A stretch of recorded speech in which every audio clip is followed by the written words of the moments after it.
अस्सलाम वालेकुम। आज मैं आपको बताने वाला हूँ कि आप फ़लस्तीन की कैसे मदद कर सकते हैं और मुसलमान की कैसे मदद कर सकता है, जबकि पूरी दुनिया में यहूदी एक दूसरे की कैसे मदद कर रहे हैं और इसराइल यहूदियों की कैसे मदद कर रहा है। सबसे पहले बात कर लेते हैं नाज़रीन ग्रामी के इसराइल और यहूदी एक दूसरे की कैसे मदद करते हैं। नाज़रीन ग्रामी, इसराइल एक ऐसा मुल्क है जहाँ पर दुनिया भर के मोस्टली 90% यहूदी आबाद हैं और जो बाकी दुनिया में सिर्फ और सिर्फ 10% यहूदी आबाद है। इसराइल एक ऐसा मुल्क है, अगर इसराइल की गवर्नमेंट को ये मालूम हो जाए कि दुनिया के किसी कोने में कोई यहूदी आबाद है और वो गरीब है, तो इसराइल की गवर्नमेंट क्या करती है कि उसको एक तो इसराइल में बुला लेती है, उसके अलावा उनको अच्छा खासा जो सा है खर्चा यानी कि पैसे वगैरह भी उसको दिए जाते हैं और उनका कारोबार सेट किया जाता है। इसके अलावा अगर दुनिया के किसी कोने में कोई यहूदी आबाद है और वो इस बात को प्रूफ कर दे कि उसके वालिदैन या उसके दादा दादी कोई भी उसमें से यहूदी थे, तो इसराइल की गवर्नमेंट क्या करती है कि डायरेक्ट उसको इसराइल का वीज़ा देती है और वहाँ पर आकर उसके बाद इसराइल की नेशनैलिटी भी दी जाती है। यानी कि इसराइल की गवर्नमेंट की ये कोशिश होती है कि अगर यहूदी दुनिया के किसी भी कोने में मौजूद है, मशरिक़ में, मगरिब में, शुमाल में, जनूब में, यही कोशिश होती है कि उसको एक दफ़ा इसराइल में बुलाया जाए, वहाँ पर आकर उसको विज़िट करवाया जाए। अगर वो यहूदी चाहता है कि उसको इसराइल की नेशनैलिटी दी जाए, तो इसराइल की गवर्नमेंट उसको नेशनैलिटी भी दे देती है, सिर्फ़ और सिर्फ जस्ट उसने प्रूफ दिखाना होता है। अब बात कर लेते हैं, अगर कोई यहूदी दुनिया के किसी भी कोने में गरीब है और इसराइल की गवर्नमेंट को इसके बारे में इल्म हो जाए कि यहूदी गरीब है ये, तो इसराइल की गवर्नमेंट उसको कारोबार भी सेट करवा कर देती है और पैसे भी देती है, यानी कि दुनिया की हर आसाइशें उनको दी जाती हैं। और दूसरी बात यह है कि अगर इसराइल की गवर्नमेंट की कोई मदद करना चाहता है तो उन्होंने डिफरेंट किस्म के बैंक्स अकाउंट बनाए हुए हैं यहूदियों के लिए। तो डायरेक्ट अगर कोई यहूदी किसी और मुल्क में रहता है और वो अमीर है, तो वो क्या करते हैं कि वो डायरेक्टली इसराइल की गवर्नमेंट के बैंक अकाउंट में वहाँ पर रकम जमा करवा देती हैं। यानी कि नाजरीन ग्रामी, कहने की बात यह है कि जो यहूदी हैं आज के दौर में वो दुनिया के किसी भी हिस्से में मौजूद है, तो वह इसराइल में जा सकते हैं। ना सिर्फ जा सकते हैं बल्कि वहाँ पर जाकर नेशनैलिटी भी हासिल कर सकते हैं और इसराइल की गवर्नमेंट उनको फाइनेंशियली भी सपोर्ट करती है। तो क्या ही मज़ा होता कि अगर मुसलमानों के साथ भी ऐसा होता कि मुसलमान दुनिया के किसी भी कोने में मौजूद है, किसी भी हिस्से में मौजूद है और मुसलमान के जो अरब लीडर्स हैं, अरब हुक्मरान हैं, जो अमीर मुल्क हैं, वो उन मुसलमानों की मदद कर सकें जो कि गरीब है।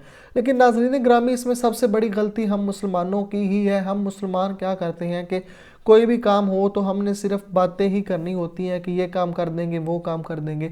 आज के दौर में कोई भी काम बातों से नहीं होता। आपके सामने ही है जो क्राइसिस चल रही है फ़लस्तीन और इसराइल के दरमियान। अब बात कर लेते हैं हम फ़लस्तीन की कैसे मदद कर सकते हैं। नाज़रीन ग्रामी, हर घर में बच्चे होते हैं, लेकिन हमारे घर में मौजूद बच्चों को ये तो पता है कि पाकिस्तान का मैच कब है, वर्ल्ड कप में इंडिया का मैच कब है, किस मुल्क का मैच किस दिन है और किस टाइम है, कितने ओवर्स वाला है और किस खिलाड़ी ने कितने प्लेयर्स को आउट किया। ये तमाम डिटेल उसके पास होती हैं। उसके अलावा उसको ये भी मालूम होता है कि नेटफ्लिक्स पर कौन सी मूवी आने वाली है, कौन से ड्रामे चल रहे हैं, कौन सी फिल्में आ रही हैं। तमाम की तमाम उस बच्चे के पास अपडेट होती है जो 10 साल से अबव है, 10 से 12 साल के दरमियान, हर चीज़ का पता होता है। लेकिन उसको सिर्फ एक यही नहीं पता कि इसराइल और फ़लस्तीन का क्या मसला चल रहा है। इसकी सबसे बड़ी जो गलती है वो पेरेंट्स की है।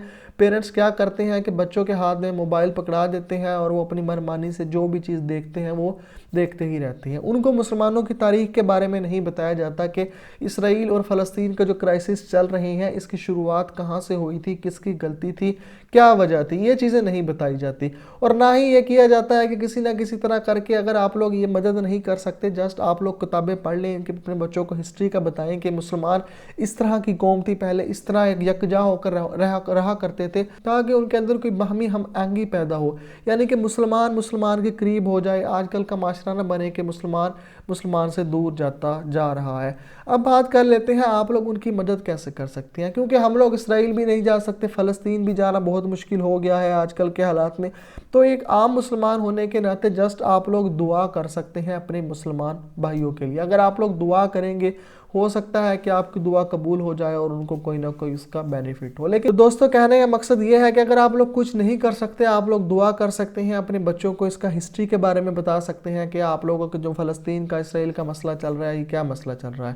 دوسری جانب آپ لوگ یہ دیکھ سکتے ہیں کہ یہودی کی کیسے مدد کر رہا ہے اور اسرائیل یہودیوں کی کیسے مدد کر رہا ہے، اور اسرائیل کی گورنمنٹ کی یہ کوشش ہے کسی نہ کسی طرح کر کے یہودیوں کی آبادی کو بڑھایا جائے۔ یہاں پر آپ کو ایک بات سن کر بہت بڑی حیرت ہوگی ناظرین گرامی، جتنے بھی یہودی اسرائیل میں آباد ہیں ان کو کسی کو بھی اجازت نہیں ہے کہ وہ کسی غیر مذہب میں شادی کریں، یعنی کہ کسی سے بھی شادی نہیں کر سکتے، جسٹ یہودی سے ہی شادی کرتا ہے۔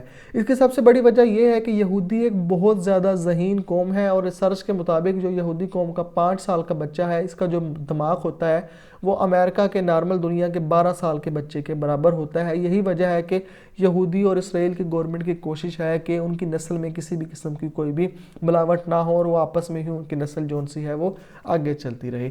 تو اب ایز اے مسلم نیشن ہمیں بھی اپنے بچوں کو یہ بتانا چاہیے کہ کیا چیز اچھی ہے، کیا چیز بری ہے، لیکن ہمارے جو مسلمان بچوں کا صرف اور صرف ایک ہی طرف دھیان لگا ہوا ہے، وہ ہے سوشل میڈیا۔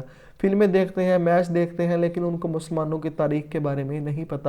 تو پیرنٹس کو چاہیے کہ وہ اس طرح کی ان کو ڈیٹیلز وغیرہ پرووائڈ کریں۔ اگر آپ لوگوں کو یہ ویڈیو پسند آئی ہے تو آپ لوگ اس کو لائک کر سکتے ہیں، چینل پر نہیں ہے تو سبسکرائب کر کے جائیے گا۔